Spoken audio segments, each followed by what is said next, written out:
दोस्तों नमस्कार। मैं हूं राम कुमार राही। आप देख रहे हैं यूट्यूब चैनल सोशल राही। आज मैं झांसी शहर में हूं। एक इंटरव्यू अभी मैंने दिखाया आप लोगों को। जो बच्ची सतीक्षा सिंह थी, हाई स्कूल में 95% नंबर आए, इन्हीं की देन है। आज हमारे बीच में माननीय सम्मानीय परम आदरणीय परम सद्या जी रागिनी जी हैं, जिन्होंने अपने जीवन में बहुत संघर्ष किया। इन्होंने समाज को आगे बढ़ाने का काम किया, अभी भी कर रही हैं। तो मैं आप लोगों को रूबरू करा रहा हूं, जिससे आपको बेहतर से बेहतर आज जानकारी इनसे मिलने वाली है आपको। तो सबसे पहले मैं आपका बहुत आभार व्यक्त करता हूं जो आपने यूट्यूब चैनल सोशल राही को समय दिया।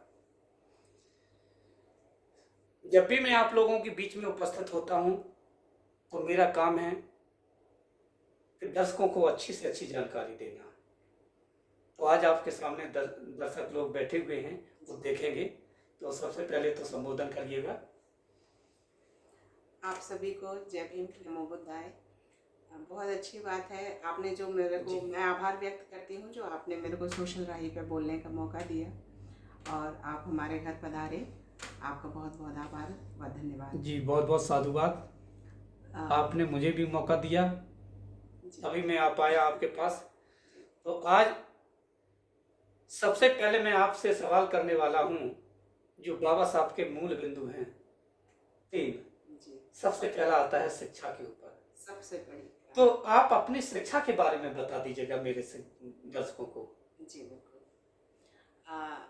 एक्चुअल में मैं रागिनी, मेरे फादर जो हैं mister RP Herwar, mister Rajendra Prasad Herwar, जो कि अब बीएचएल भेल झांसी से रिटायर्ड हैं। उन्होंने सबसे मूल बिंदु जो है शिक्षा का हमेशा ध्यान रखा है। उनका चाहे वो लड़का हो या लड़की, उन्होंने हम लोग 5 भाई बहन हैं। हम 5 भाई बहनों को बहुत अच्छी शिक्षा प्रदान की। सभी को इंग्लिश मीडियम स्कूल्स में रखा, बहुत अच्छी एजुकेशन दी, हायर एजुकेशन पर भी ध्यान रखा।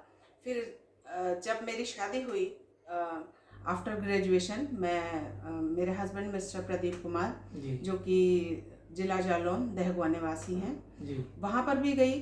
तो वहाँ पर भी एक यही मेन बिंदु उनके परिवार में भी था, जो मतलब कि हमारे परिवार में रहा है। शिक्षा पर सबसे ज़्यादा जोर है ना। मेरे ससुर जी हैं श्री श्यामकरण जी, उनका हमेशा ये रहा है कि बच्चे चाहे हम 2 रोटी कम खा लें, लेकिन बच्चों को एजुकेशन बहुत अच्छी देनी है। अच्छा, जब आपकी शादी हुई तो हस्बैंड जी क्या पोस्टेड हो चुके थे? जी, उनका जो है 1999 में उनका विकास अधिकारी के तौर पर LIC में चयन हुआ जी। और मेरी शादी उनसे 2001 में हुई जी। तो वो ऑलरेडी जॉब में थे जी। और उनका भी यही रहा। उनके 3 भाई हैं छोटे, जो कि आज तो बहुत अच्छे अच्छे सभी लोग पदों पर हैं। और उस वक्त सभी की शिक्षा पर किरण से आप बता दीजिएगा। किरण से जी जी, जैसे इनसे छोटे भाई कौन है? जी, एक्चुअली में मेरे हस्बैंड सबसे बड़े हैं जी परिवार में। उसके बाद हमारी दोनों ननद हैं, वो भी मतलब कि सेटल्ड हैं। उनके बच्चे, हमारे नंदोई जी एक विकास अधिकारी जी हैं जो कि पहुंच में हैं, और दूसरे नंदोई अध्यापक हैं, सहायक अध्यापक, जो कि कुछ अभार में रहते हैं जी। फिर मेरे जो देवर जी हैं अखिलेश, तो आज वो डॉक्टर हैं। मुझे बड़ा गर्व होता है ये कहते हुए। वो MBBS डॉक्टर हैं और अभी रिसेंटली जो है राठ चिकित्सालय में पोस्टेड हैं वो जी। और उनकी वाइफ है संगमित्रा जी, जिनके नाम पर पेट्रोल पंप है और वो पेट्रोल पंप डीलर हैं। बहुत बढ़िया। फिर उसके बाद जो उनसे छोटे देवर हैं वो इंजीनियर दिनेश कुमार जी हैं, और वो अभी भीलवाड़ा में पोस्टेड हैं बैंक में जी। और उनकी वाइफ जो है वो स्वास्थ्य विभाग में है, तो वो महोबा में पोस्टेड है। सबसे छोटे मेरे देवर जी हैं अजय कुमार जी, जिनके नाम पर पेट्रोल पंप है, जो कि बाबईचूर की मार्ग पर ही है जी। और वो उसका बढ़िया सा अपना प्रतिष्ठान देख रहे हैं। और उनकी वाइफ भी जो है वो भी तैयारी कर रही हैं एजुकेशन के रिगार्डिंग ही। उनका जो है बेसिक एजुकेशन में जाने का मतलब कि उनका सपना है, और ईश्वर करे वो जल्दी पूरा हो जी जी भगवान बुद्ध की कृपा से। और हमारे बाबा साहेब का जो मूल मंत्र है हम हमेशा ध्यान रखते हैं उसका जी कि शिक्षा, और वही मैं अपने बच्चों को भी वही इस चीज़ का ध्यान रखती हूँ और मैं सिखाती हूँ कि शिक्षा बेटा सबसे बड़ी चीज़ है। शिक्षा वो शेरनी का दूध है, जो भी पिएगा वो दहाड़ेगा। बिल्कुल बिल्कुल सही बात है। कहते कि अनाज वहाँ होता नहीं है, पानी का प्रबंध नहीं, बुहारे वहाँ जाते नहीं जिस फूल में सुगंध नहीं। बिल्कुल निभा सकते हैं ऊपर का व्यवहार सब, पर दिल वहाँ खुलता नहीं है, आत्मीय संबंध नहीं। जी जी जी जब तक समाज से संबंध, रिश्ते नहीं जुड़ते हैं एक दूसरे से, तब तक हम लोग बात भी नहीं कर पाते। जी जी बिल्कुल। तो कहीं ना कहीं हम लोगों को जरूरत पड़ रही है उस चीज को।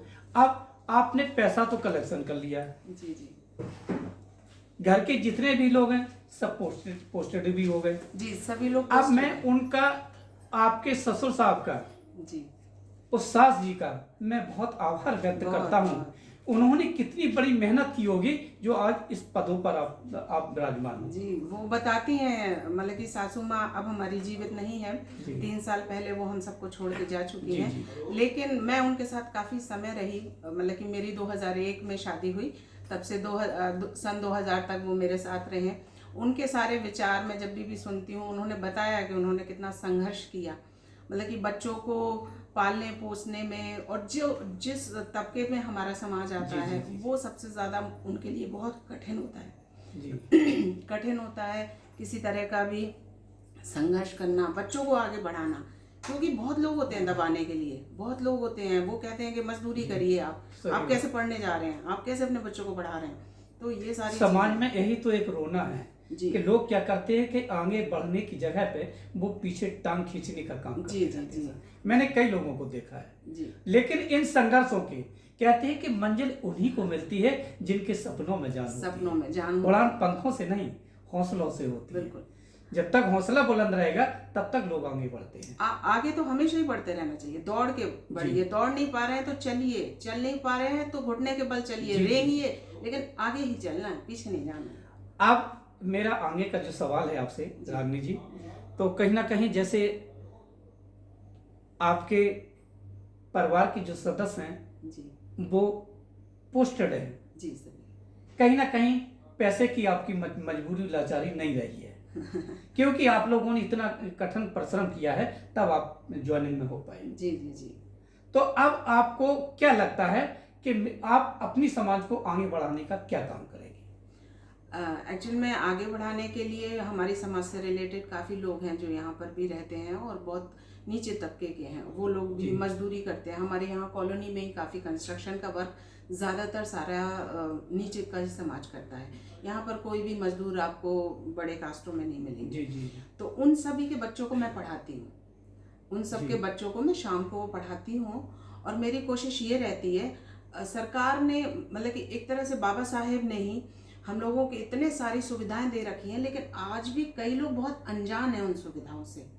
आप ये समझिए जैसे आश्रम पद्धति स्कूल हैं, अटल स्कूल्स हैं, जहाँ पर बच्चों को जो है बहुत अच्छी शिक्षा मिलती है, अच्छा खाना पीना रहना, कस्तूरबा इंटर कॉलेजेस हैं जो, लेकिन एक्चुअल में समाज के लोगों को जानकारी थोड़ी कम है, तो इस वजह से वो उसके हिसाब से बच्चों को तैयारी निकाल। नवोदय विद्यालय हैं, बच्चे का आप अच्छे से अगर 1 साल भी प्रॉपर तरीके से आप उनकी तैयारी करा देते हैं तो बच्चों का पक्का वहाँ सिलेक्शन हो जाता है। हाँ, और मतलब कि एजुकेशन वाइज भी वहाँ टीचर्स अच्छे हैं, अच्छी एजुकेशन देते हैं, बच्चों को वो सब खाने को मिलता है जो हम भी अपने घर में नहीं खिला सकते। वो सब खाने पीने को, स्काउट गाइड की सुविधा, एनसीसी की सुविधा सारी मिलती है वहाँ। अच्छा, यहाँ एक सवाल खड़ा हो रहा है जी, तो क्या आप ऐसे विद्यालय की जानकारी लेती हैं जाकर? जी, मैं इसलिए लेती हूँ क्योंकि मैं जिन नीचे तबके के बच्चों को पढ़ा रही हूँ वो क्या है कि उनके माँ बाप इतने सक्षम नहीं हैं पैसा अच्छे अच्छे स्कूलों में देने के हिसाब से जो आजकल प्राइवेट स्कूल्स में चल रहे हैं। और डेफिनेटली हम भी कितनी मदद कर पाएंगे, हम बच्चों को किताबें ला करके दे देते हैं, उन्हें कपड़े ला करके दे देते हैं, बस इतने में ही हम ज़्यादा नहीं। और अगर ऐसी मदद उनकी की जाएगी तो वो आगे नहीं बढ़ पाएंगे। बिल्कुल बिल्कुल मेरा मानना है, क्योंकि कि देखो अगर आपने कुछ देना चालू कर दिया, पैसा देना चालू कर दिया या कपड़े देना चालू कर दिए या आपने पुस्तकें प्रोवाइड करवा दी तो वो बढ़ना नहीं हुआ उनका, वो बढ़ना नहीं हुआ। आप उन्हें शिक्षा दीजिए, थोड़ी सी तैयारी करा दीजिए। इस तरह के स्कूल्स हैं।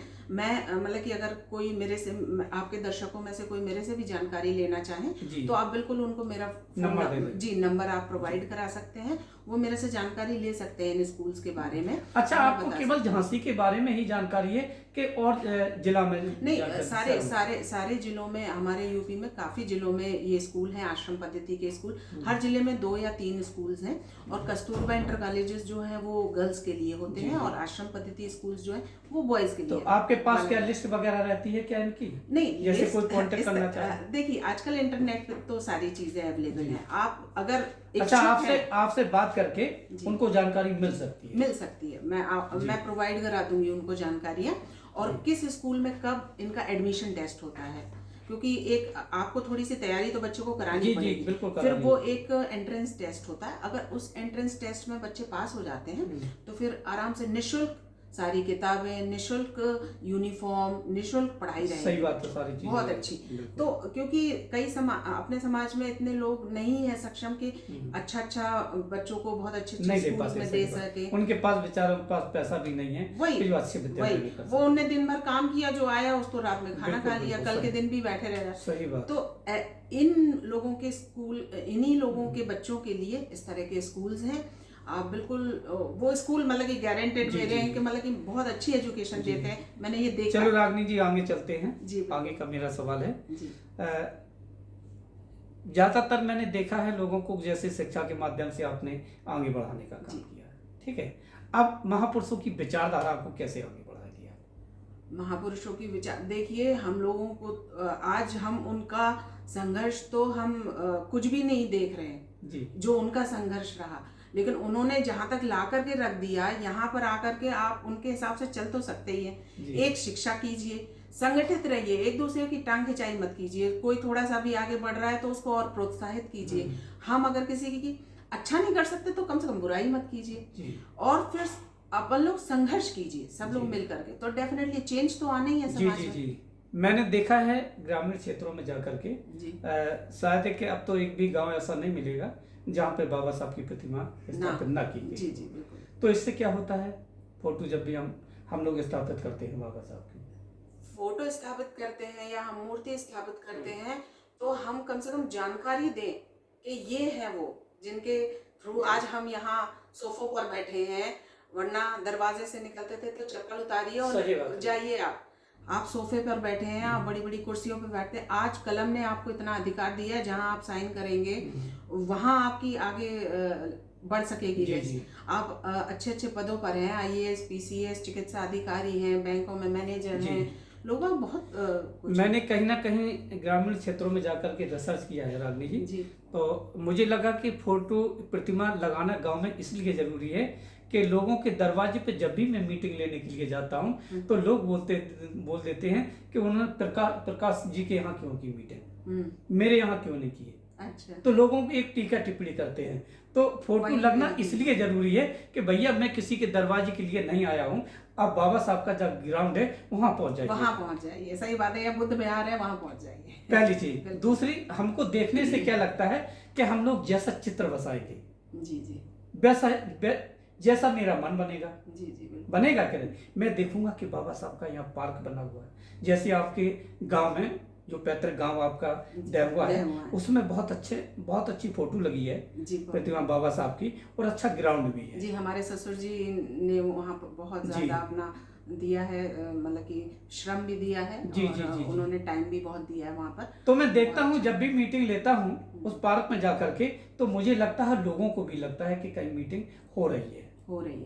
तो इससे क्या है कि जब भी हम लोग ऐसा काम करेंगे तो समाज आगे बढ़ेगी, बच्चे भी आगे बढ़ेंगे, बच्चों के अंदर एक भावना दौड़ेगी कि बाबा साहब की फोटो है। जी, बिल्कुल। एक जमाना वो हुआ करता था, तो मैं तो बहुत आभार व्यक्त करता हूँ उस महापुरुष को जिन्होंने महापुरुषों को जिंदा कर दिया। जी। मानवर साहब ने, मुझे कोई नहीं जानता था अपने बाबा साहब को। जी, बिल्कुल, सभी की, लेकिन उन्होंने जमीन से निकाल करके सामने खड़ा कर दिया। उन्होंने 40-40 किलोमीटर पैदल चल के और 100 किलोमीटर साइकिल चला करके इस बहुजन समाज के लोगों को इकट्ठा कर। सही बात, सभी का बहुत योगदान रहा है। तभी उन्होंने मुझे यहाँ तक पहुँचाने का काम किया। तो आप हमारे बीच में आई, आपने सोशल आई को समय दिया, इसके लिए मैं बहुत आभार व्यक्त करता हूँ। साथ में आपको नमो बुद्धाय जय भीम करता हूँ। नमो बुद्धाय जय भीम सभी दर्शकों को।